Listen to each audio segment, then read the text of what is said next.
அதே மாதிரி சகோதர சாண வலிமையாக இருந்தால் புதன் இளைய சகோதரன் புதன் வலிமையாக இருந்தாலும் தம்பியின் மூலமாகவோ இல்லை சகோதர சகோதரியின் மூலமாகவோ இவங்களுக்கு எளிதாக வாழ்க்கை நகர்ந்துடும். இதெல்லாம் இந்த பூச நட்சத்திரத்துக்கு உண்டு. இந்த ஏன்னா இவங்களுக்கு இண்டிவிஜுவலாக வந்து பவர் கிடையாது, ஒன்றும் கிடையாது. இப்போ நம்ம திருராசனை பார்த்தோம் இல்லைங்களா, சகோதர சாணம்லாம் அவருக்கு வலிமையாக இருக்குது, அவருக்கு பதவி தானாக கொடுக்கப்படுது. இருந்தாலும் அவரால் ராஜான்னு பேருக்கு தான் ராஜாவை தவிர ராஜாவுக்குரிய செயலாம் செய்ய முடியாமல் இருக்காருங்கன்னா அது மாதிரியாக சிலருக்கு அமையும்.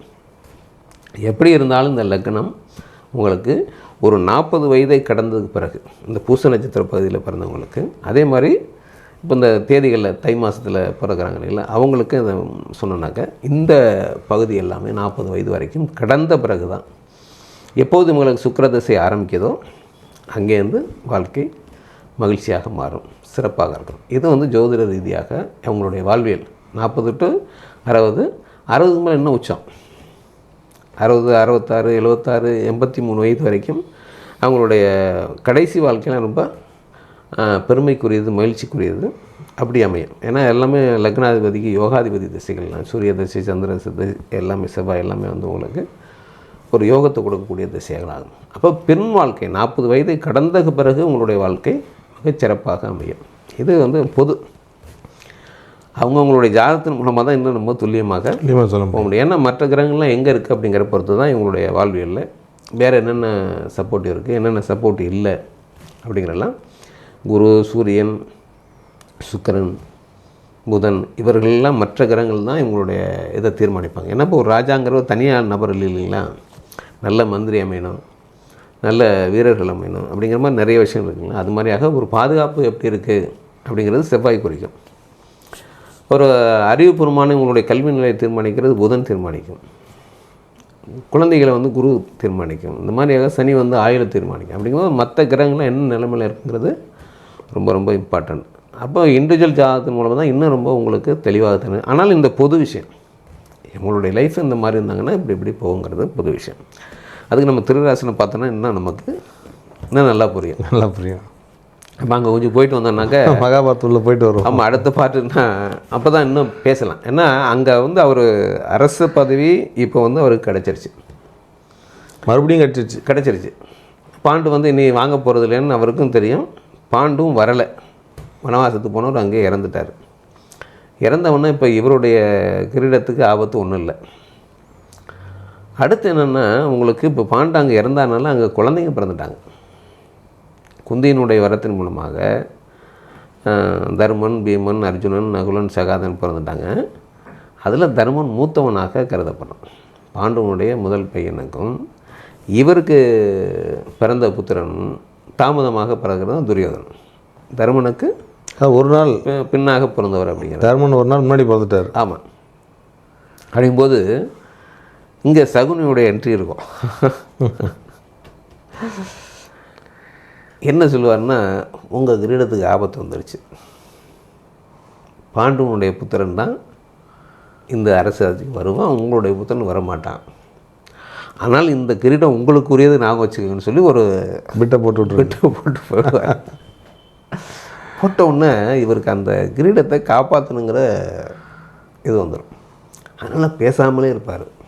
என்னென்னா இப்போ வனவாசத்தில் இருக்கவங்கள இங்கே கூட்டிகிட்டு வரணும், சைலண்ட்டாக இருக்கார். இப்போ விதுரர் சொல்லுவார், பாண்டு புத்திரர்கள்லாம் வனவாசத்தில் இருக்காங்க, ராஜா நீங்கள் உத்தரவு கொடுத்தா தான் நான் போய் கூட்டிகிட்டு வர முடியுங்கிறாரு. இப்போ விதுரர் தான் இவருக்கு எல்லா அறிவுரையும் சொல்லக்கூடியவர், அரசியல் சம்மந்தமான எல்லா விஷயத்தையும் பேசக்கூடியவர்னா இந்த விதுரரை வந்து அவரால் பகச்சிக்க முடியாது. அவருக்கு இயல்பாக பிள்ளைங்க இங்கே வர்றது பிடிக்கல, ஆனால் இதை வெளிக்காமிச்சிக்க முடியாது. புரியுங்களா உங்களுக்கு? புரியுது. அதான் வர சொல்லி அப்புறம் வச்சு செய்வோன்ட்டு வர சொல்கிறாருன்னு நினைக்கிறேன். அப்போ என்ன பண்ணுறாரு, வர சொல்லுங்க விதுரா, நீயே போய் கூட்டிகிட்டு வா அப்படின்னு சொல்லி சொன்னதுக்கு பிறகு அவர் சொல்கிறார். ஏன்னா எனக்கு ஒன்றும் தெரியாது, ஒரு விஷயம் தெரியாது இல்லைங்களா, நான் கூட்டிகிட்டு வரணுமா கூட்டிட்டு வரக்கூடாதுன்னு எனக்கு தெரியாது அப்படிங்கிற மாதிரியே இருந்துட்டு, இப்போ ஒரு விதுரர் நாளாக பாண்டுவனுடைய இது முடிஞ்சு போச்சு. இப்போ பிள்ளைங்கள்லாம் வனவாசத்தில் இருக்காங்க, அவங்களை கூட்டிகிட்டு வரணுமே, கூட்டிகிட்டு வந்து அவங்களுக்கான பயிற்சியெல்லாம் கொடுக்கணுமே, கல்வியை கொடுக்கணுமே அப்படின்னு விதுரர் சொன்னதுக்கு பிறகு தான் அந்த ஏற்பாடுகளை பண்ணுறார். நீயே போய் இருந்து கூட்டிகிட்டு வந்துடு அப்படின்னு சொல்லி இப்போ விதுரர் போய் அவங்கள கூட்டிகிட்டு வர்றாரு. இப்போ எல்லாத்துக்கும் குருகுல கல்வி நடக்குது. அதில் சகுனியினுடைய அடிக்கடி வருகை இருக்கு இல்லைங்களா, அவர் துரியோதனை தனியாக பிரிச்சுடுவார். தம்பி என்னைக்கு இருந்தாலும் உனக்கு வேணதான், அவனுங்களோட சேராத, உன்னுடைய உரிமை நீ விட்டு கொடுக்காத, இந்த அஸ்தினாபுர ராஜ்யம் உன் தந்தைக்குரியது, அவருக்கு கண்ணு தெரியாதுங்கிறனால தான் பாண்டுவு கொடுத்ததை தவிர பாண்டுவனுடைய ராஜ்யம் இல்லை அது அப்படின்னு ஒரு விதையை. இல்லை அது கரெக்டும் கூட தானே, அது கரெக்ட் தான், நீங்கள் அப்படி வச்சுக்கிட்டிங்கன்னா கரெக்டு. இவர் அதை யூஸ் பண்ணிக்கிறார், அவ்வளோதான், அதை யூஸ் பண்ணிக்கிறார். அதுதான் அங்கே இந்த விஷத்தை மெல்ல மெல்ல மெல்ல துரியோதனுக்கு ஏற்றுறாரு சகுனி. துரியோதனுக்கு ஏற்றுறது மூலமாக உன்னுடைய கிரீடத்துக்கு ஆபத்துன்னு சொல்லி நீ ராஜாவை இருக்க போகிறதில்லன்னு அங்கே திருராசனுக்கும் ஒரு பைபாஸ் பண்ணிக்கிட்டே இருக்கிறார். இவங்க 2 பேரையும் தன்னுடைய கைப்பாயாக மாற்றணுங்கிறது தான் அவருக்கு சகுனியினுடையது. ஏன்னா அவருக்கு ஒரு வஞ்சனை இருக்குது, அதெல்லாம் அவருடைய பாட்டில் பார்த்துருப்பான். ஆனால் இந்த அரசியல் சூழ்ச்சிக்கு ஆளாக்கப்படுவார்கள். ஒரு அரசுங்கிறது அவ்வளோ எளிதான விஷயங்கள் அல்ல. அப்படிங்கிறத இவ்வளவு பெரிய மகாபாரதம் நமக்கு உணர்த்தது. தகுதி இல்லாத நபரை ஒரு அரசாட்சியில் உட்கார வச்சால் என்னெல்லாம் நடக்குங்கிறதுக்கு மகாபாரதத்துக்குள்ளே இவ்வளோ விஷயங்கள் வச்சுருக்காங்க. ஒரு நபரை இந்த தகுதி இல்லாத பதவியில் உட்கார வைக்கும்போது அங்கே என்னென்னலாம் நடக்குங்கிறது தான் இது. அப்போது யாரெல்லாம் சொல்கிறானோ அதெல்லாம் கேட்பாங்க.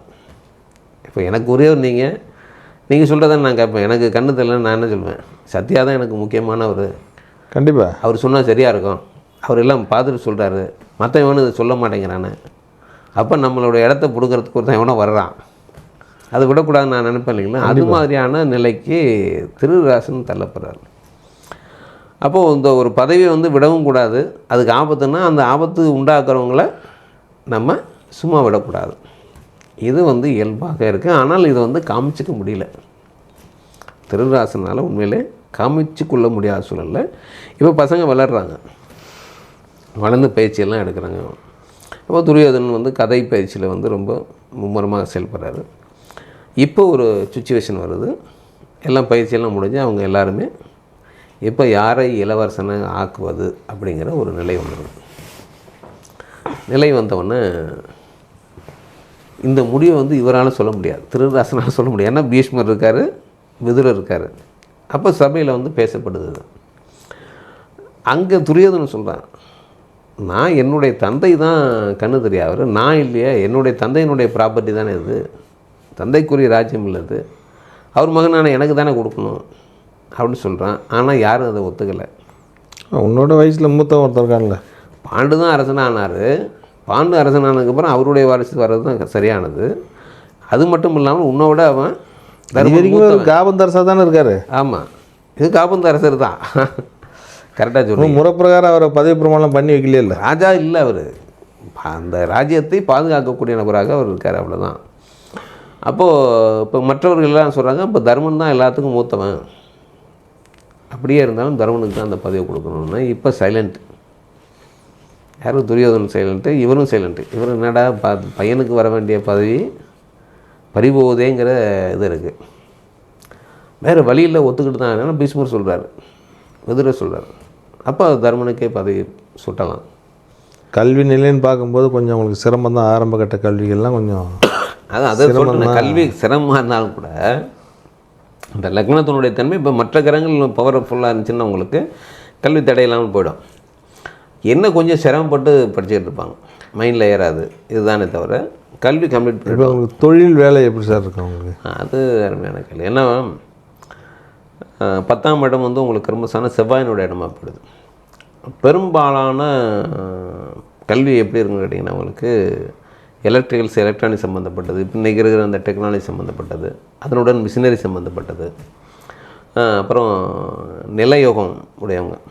ஏன்னா 10ஆம் இடம் நிலைன்னா நிலத்தின் மூலமாக வருவாய் வரக்கூடாது. இப்போ விவசாய நிலம் நிறையா இருந்துச்சுன்னா அதை மெயின்டைன் பண்ணுறது அப்படிங்கிறது, அல்லது விவசாயம் பண்ண இறங்குறது, கட்டடம் கட்டுவது, டாக்டராக இருக்கிறது சில பேர், இதெல்லாம் இவங்களுடையது. ஆனால் என்னென்னு கேட்டிங்கன்னா ரொம்ப கடினமான வேலை செய்ய இவங்களுக்கு பொதுவாக பிடிக்காது. கடக லக்கணத்துக்கு ஒரு இது ஆர்டர் போடுறது தான் பிடிக்குமே தவிர இறங்கி வேலை செய்கிறதுக்கு இவங்களுக்கு பிடிக்காது. ஆனால் இந்த பூச நட்சத்திரம் இருக்குது பாருங்கள், இது கொஞ்சம் வித்தியாசமானது. கடகத்திலேயே பூசங்கிறது தொழிலாளியோட தொழிலாக சேர்ந்து வேலை செய்கிறதுக்கு விருப்பம் முடியாது. தன்னை வந்து ஒரு முதலாளியாகவே காட்டிக்க மாட்டாங்க. ஸோ அப்படி இருப்பாங்க. அதனால் என்னென்னா எந்த தொழில் செஞ்சாலும் எந்த வேலை செய்தாலும் ஒரு மேனேஜிங் போஸ்ட்டில் இருந்தாலும் சரி, ஒரு ஹை பொசிஷனில் இருந்தாலும் கூட இறங்கி போய் வேலை பார்க்கக்கூடியவங்களாக இவங்க இருப்பாங்க. ரன்னிங்லேயே இருக்கணும், உங்களுக்கு ஓடிக்கிட்டே இருக்கணும். பொதுவாகவே கடகலக்கணம் வந்து உங்களுக்கு பயணங்களை விரும்பக்கூடியது, தொலைதூர பயணங்களை ரொம்ப விரும்பக்கூடியது, வெளிநாடு போய் வேலை பார்க்கக்கூடியவங்க இருந்தாலும் கொஞ்சம் சொகுசாக வாழணும்னு விருப்பப்படணும். ரொம்ப சிரமப்படக்கூடாது. நீங்கள் சொல்கிறத பார்க்கும்போது சமீபத்தில் நான் ஒரு சோஷியல் மீடியாவில் பார்த்தேன். ஒரு ஐடி ஓனர் என்ன பண்ணுறாருன்னா ஸ்டாஃபுங்களாகவே இருக்கார். அவங்க கூடயே ஒன்றா உட்காந்து சரிசமாக உட்காந்து சாப்பிட்றாரு. அவங்களுக்கு உண்டான தேவைகள் எல்லாம் பார்க்குறாரு. ஓகே, அவர் பார்த்தா ஒரு முதலாளி மாதிரியே தெரியல. இல்லை, அது அவ்வளோ ஒரு சோஷியலாக இருக்கார் எல்லாருக்கிட்டையும். இல்லை, அதுலேயும் ஒரு புத்திசாலித்தனம் இருக்குன்னு சொல்லலாம். இப்படி சொல்லலாம். என்னென்னு கேட்டிங்கன்னா, இப்போ எந்த ஒரு நிறுவனத்தில் வேலை செய்யக்கூடிய தொழிலாளியாக இருந்தாலும் அவனுடைய மைண்டில் எப்படி இருக்குன்னு கேட்டிங்கன்னா, இங்கேயே நம்மளுடைய வாழ்நாள் முழுவதும் நம்மளால் ஓட்டிட முடியுமா, இவரே நம்மளை தொடர்ந்து நம்ம வச்சுக்குவாரா, அல்லது எங்கேயாவது நமக்கு பிரச்சனை வருமா, முதலாளி இந்த மாதிரி இருக்கிறாரு, திடீர்னு பாதி பேர் வேலையை விட்டு தூக்குறாரு, இப்படியெல்லாம் ஒரு ஐயம் இருந்துச்சுன்னா அவனால் சரியாக வேலை செய்ய முடியாது. அதனால் ஒரு தொழிலாளிக்கு ஒரு பெரிய நம்பிக்கை நீங்கள் கொடுத்துட்டிங்கன்னா இவர் எந்த காலத்திலும் நம்மளை விட மாட்டார். அப்போ அதுக்கு சில பேர் சொல்லலாம், அது ஒரு இடத்துல வேலை செய்வாங்க, பரம்பரையாக செய்கிற ஆள்லாம் இருப்பாங்க. அவர் தோட்ட வேலை செய்கிறாரு, இல்லை ஒரு சமயக்காரர் இருக்காருன்னா வேலை செஞ்சுக்கிட்டே இருந்தப்பா உனக்கு வயசாகிடுச்சு, நீ ரிட்டையர்ட் ஆகிக்க அப்படின்னு சொன்னால் ஓன்னு அழுவான். நான் என்ன எங்கே போகிறது, எனக்கு கடைசி காலம் வரைக்கும் நான் இங்கேயே இருந்துடுறேன் அப்படின்னு சொல்லுவாங்க இல்லைங்களா. அவங்களெலாம் இந்த மாதிரியான ஒரு கேட்டகரி. தொழிலாளியை எப்படி தக்க வச்சுக்கிறது, ஒரு நல்ல ஓனர் விட்டு அவங்களால எப்படி போக முடியும், அந்த மாதிரியும் கூட சிந்திப்பாங்க. ஒரு தொழிலாளிக்கு தேவையான விஷயங்கள் நம்ம செஞ்சு கொடுத்துட்டோன்னா அவன் நமக்கு உண்மையாக உழைப்பான், உண்மையாக நம்மகிட்ட இருப்பான். அது இல்லாதவன் ஆட்டோமேட்டிக்காக கிளம்பி போயிடுவான், அவனை ஒன்றும் செய்ய முடியாது. அதனால் இந்த நம்பிக்கையை தொழிலாளி கொடுத்துட்டாங்கன்னா அந்த நிறுவனம் மென்மேலும் வளரக்கூடியதாக இருக்கும். சரிசமமாக ஓனர் அவரே தட்டி கழுவி வைக்கிறார் அப்படின்னா அதுக்கு பிறகு இருக்க ஒர்க்கர்ஸ் மேனேஜராவது சூப்பர்வைசராகுது எல்லாருமே அந்த வேலை சமன் ஆகிப்போகுது இல்லைங்களா. அப்போது இது ஒரு விதமான தொழிலாளி அழகாக டேக்கப் பண்ணுறான். இப்போ உங்களுடைய கஷ்டங்களை தெரிஞ்சுக்கிட்டாங்கன்னா அப்போ அவன் எப்படி போவான், அந்த இதை விட ஒரு சிறப்பான வந்திருக்காங்க. ஆமாம், நமக்காக உழைக்கிறாங்க. அவங்களுக்கு சைடில் என்ன தப்பு, என்ன பிரித்து கொடுக்குறவங்களாம் இருக்கிறாங்க. கார் வாங்கி கொடுக்குறவங்களாம் நம்ம அந்த மீடியாவில் தான் பார்க்குறோம். நம்ம தனது ஒர்க்கர்ஸுக்கு எல்லாத்துக்கும் கார் பரிசு கொடுத்துருக்காரு அப்படின்னு பார்க்குறோம். இதெல்லாம் இது ஒரு விதமான ஆளுமை தான். இது ஒரு விதமான ஆளுமைன்னு சொல்லலாம். அப்போ இவங்க தொழில் செய்யக்கூடியவங்க, வேலை பார்க்கக்கூடியவங்க, அரசியல் இருக்கணும். ஏன்னா இது அரசியல் இலக்கணம் கடகம். அதில் பூச நட்சத்திரம் போது அவங்க அரசியல்வாதி ஆகலாம். பெரிய பெரிய மனிதர்களுடைய நட்பை பெற்றவங்களாக இருப்பாங்க. இவங்களை விட அதிக திறமை உடையவங்களை இவங்க நட்பாகவோ வேலைக்காரர்களாகவோ வச்சுக்கக்கூடிய தகுதி உடையவங்க. இப்போ நம்ம திருதராசனை பார்க்குறோம் இல்லைங்களா, பீஷ்மருங்கிற ஒரு பெரிய வீரனை இங்கே அரசாட்சியில் கட்டுப்பட்டு கிடக்கிறார். பெரிய புத்திசாலி விதுரர் அவருக்கு துணைக்கு நிற்கிறாரு. அவருடைய நல்லது கெட்டதுகளை சொல்கிற மாதிரி இவங்களுக்கு இந்த மாதிரியான நல்ல துணைகள் அமைஞ்சிடும். நல்ல புத்திசாலியான அமைச்சர் கிடைச்ச மாதிரி நல்ல டெக்னிக்கில் சொல்லக்கூடிய நபர்கள் இவங்களுக்கு உறுதுணையாக இருப்பாங்க. சாதனை புரியக்கூடிய விஷயங்களை ஒரு காரியத்தை எடுத்து செய்யக்கூடிய அளவுக்கான துணிச்சலுடைய மூத்தவங்க இருப்பாங்க. இதெல்லாம் இவங்களுக்கு இயல்பாகவே அமைஞ்சிடும். அப்போ இவங்களுக்கு தொழில் பண்ணுறாங்கன்னா இவங்க அங்கே இருக்கணுங்கிற அவசியம் கூட இல்லை. அது தொழில் நிறுவனம் பாட்டில் அது பாட்டில் நடக்கும். என்ன சொல்கிறேன்னா, இப்போ இறங்கி வேலை பார்க்க மாட்டாங்க. ஆனால் இந்த லக்கணத்தில் இந்த நட்சத்திர பகுதியில் பிறந்தவங்க மட்டும் இறங்கி வேலை பார்ப்பாங்க. அது 2 டெக்னிக்கல் இருக்குது. ஒர்க்கர்ஸை தக்க வச்சுக்கிறதும் ஒரு விதமான டெக்னிக் தான். அந்த மாதிரியாக விதமாக இருப்பாங்க. இவங்களுடைய கல்வி பக்கபலம் எல்லாமே இவங்களுக்கு இயல்பாக சந்தர்ப்ப வசத்தினாலே சூழ்நிலைகளே இவங்களுக்கு ஏற்படுத்தி கொடுத்துரும். வேலையும் அப்படி தான், தொழிலும் அப்படி தான். திறமையானவங்க அவங்ககிட்ட இருப்பாங்க. இவங்களுடைய நட்பு வட்டாரம் எப்படி சார் இருக்கும்? எந்த நட்சத்திரோட நட்பு நிலையாக இருக்கும்? கிடத்துக்கு சொல்லணுமா?